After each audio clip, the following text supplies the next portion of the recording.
Maître Clodo, bonjour. Bonjour. Je vais peut-être vous laisser vous présenter parce que votre statut n'est pas tout à fait habituel dans le contexte de la cardiologie. Alors je suis avocat au barreau de Nancy, mais je suis également enseignante à la faculté de médecine et je suis également conseillère juridique au CHU de Nancy pour ce qui est la recherche clinique. Et je crois qu'on fait appel à vous régulièrement dans ce congrès Oui. sur des sujets qui préoccupent beaucoup les médecins. Et aujourd'hui, vous êtes intervenu dans une session dans laquelle on parlait de droit à l'information, je crois. Oui. Le droit à l'information, c'est un sujet que j'aborde régulièrement aux journées européennes, mais c'est un sujet qui évolue beaucoup et en particulier, il y avait des évolutions importantes à signaler, comme par exemple le fait qu'un certain nombre de tribunaux n'acceptent plus comme seul élément de preuve le formulaire d'information. Donc c'était important de le signaler aux médecins. Alors, qu'est-ce qu'ils attendent ? Alors ils attendent, en plus du formulaire d'information, s'il doit y en avoir un, une information orale, puisque l'information au patient, c'est avant tout une information orale adaptée au patient.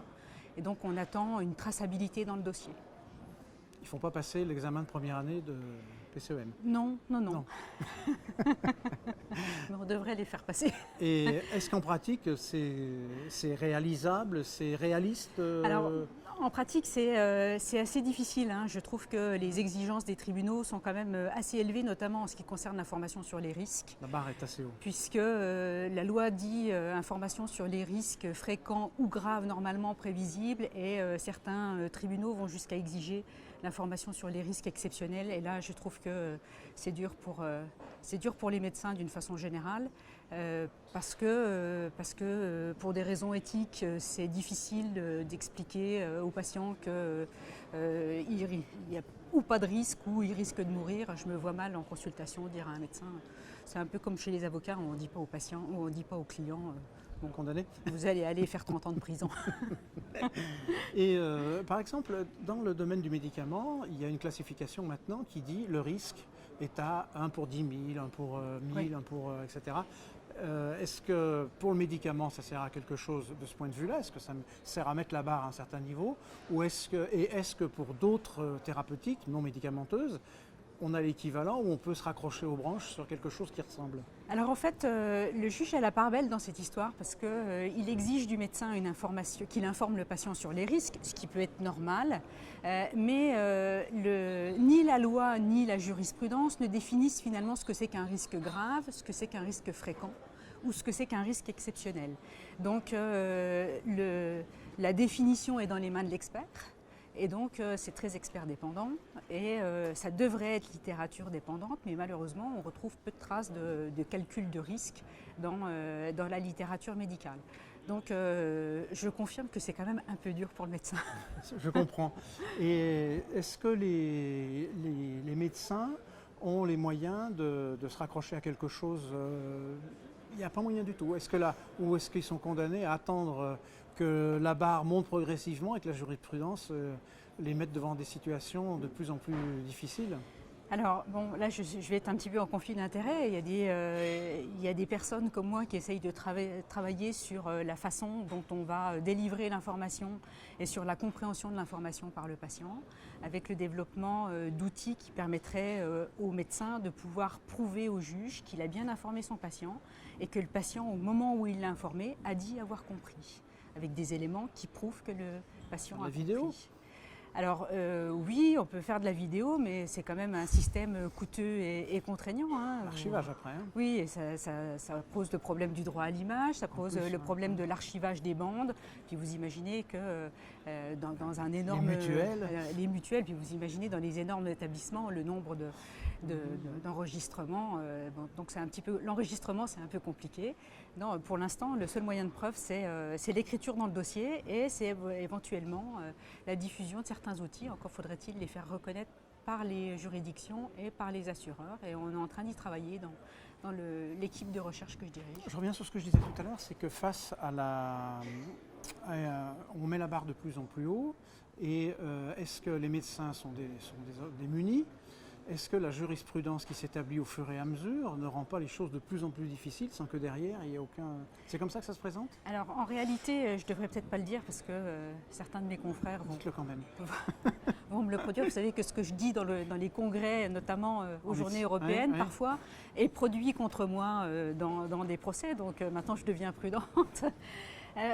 Si vous voulez, c'est un peu compliqué parce que le juge raisonne finalement dans une situation pure et parfaite d'un patient qui est rationnel et à qui on exposerait l'ensemble des choix et qui pourrait faire ses choix de façon rationnelle. Or, on sait qu'on a tous envie d'être des Superman ou des Wonder Woman, mais en réalité, on est plus des Homer Simpson que des Wonder Woman ou des Superman.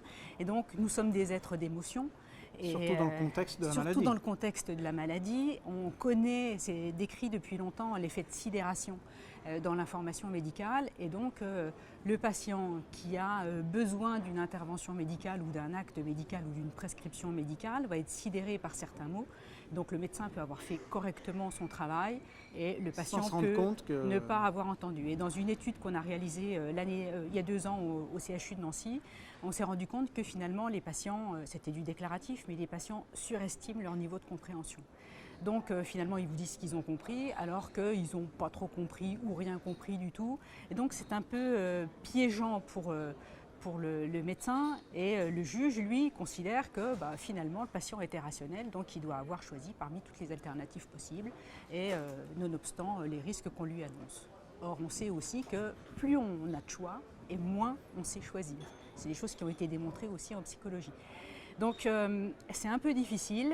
Peut-être que la jurisprudence devrait être un peu plus réaliste par rapport à la situation, à la réalité de la consultation médicale. Pour nous autres béotiens, la jurisprudence, ça veut dire que quand un jugement est prononcé dans un sens, on peut très bien argumenter de ce jugement pour faire la même sévérité, c'est ça, c'est le même niveau ? C'est-à-dire que la jurisprudence, c'est l'ensemble des décisions des tribunaux et cours. Et donc, ça veut dire que le juge, quand il tranche un litige entre un patient et un médecin sur le problème de l'information, qu'il ait envie de protéger le patient, il devrait théoriquement être impartial, mais qu'il prenne en compte la réalité de la situation. Et donc, peut-être qu'on pourrait inviter les magistrats en formation à venir en consultation, dans les consultations médicales ou à l'hôpital ou dans des séances de simulation.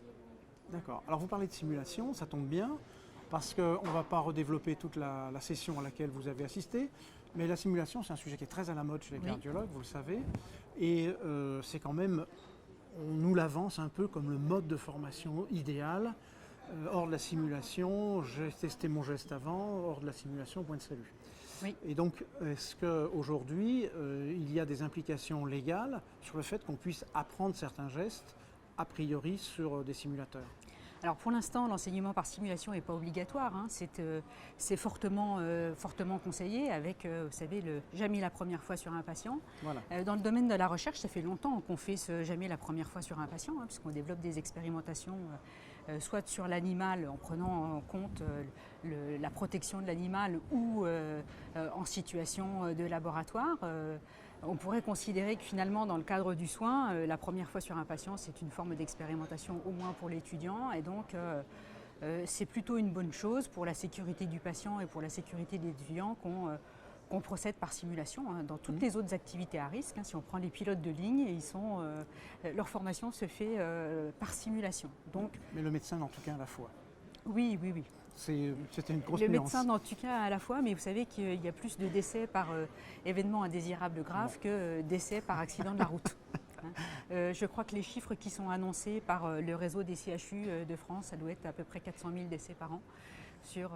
Et pour les accidents, rien que les accidents médicamenteux, en 2013, c'était entre 10 000 et 30 000 accidents par an. Je crois que les accidents de la circulation en 2013, ça devait être 3 500. Bon. Donc on n'est pas tout à fait dans les mêmes proportions. Dans les mêmes échelles. Il en tue un seul à la fois, mais d'après les chiffres, un peu plus souvent. Donc ça serait une bonne chose, mais l'enseignement par simulation, c'est très coûteux. Oui. Donc c'est quand même c'est un vrai problème sur... Qu'est-ce qu'on en fait de la simulation alors ? Alors, qu'est-ce qu'on en fait de la simulation? Pour l'instant, c'est ouvert au cursus Qui veut bien? des étudiants en médecine, dans les facultés, alors qui veut bien, dans les facultés où on décide d'investir dans ce mode de formation. C'est également destiné à des professionnels en formation continue. Les chirurgiens, ça s'entraîne beaucoup sur, mais pas que les chirurgiens. Et donc, Moi, je suis plasticien aussi, ça oui, marche. oui. Il y a des diplômes de formation professionnelle continue en simulation. C'est plutôt une bonne chose.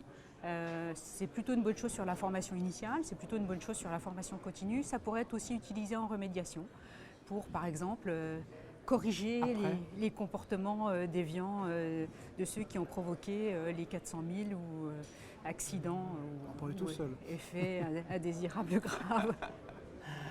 Oui, non, il y a des accidents qui sont liés aux propres erreurs des patients. Rendons à César ce qui est à César. Merci pour Merci mes à vous. confrères. Merci beaucoup et puis j'espère que l'année prochaine, si je ne vous fais pas revenir, je ferai venir un juge alors. Si vous voulez, oui. On pourrait peut-être faire un débat entre le juge et l'avocat. Mais ce serait très très bien. Mais avec Ce plaisir. serait une bonne idée. Hein. Ouais. Mais voilà.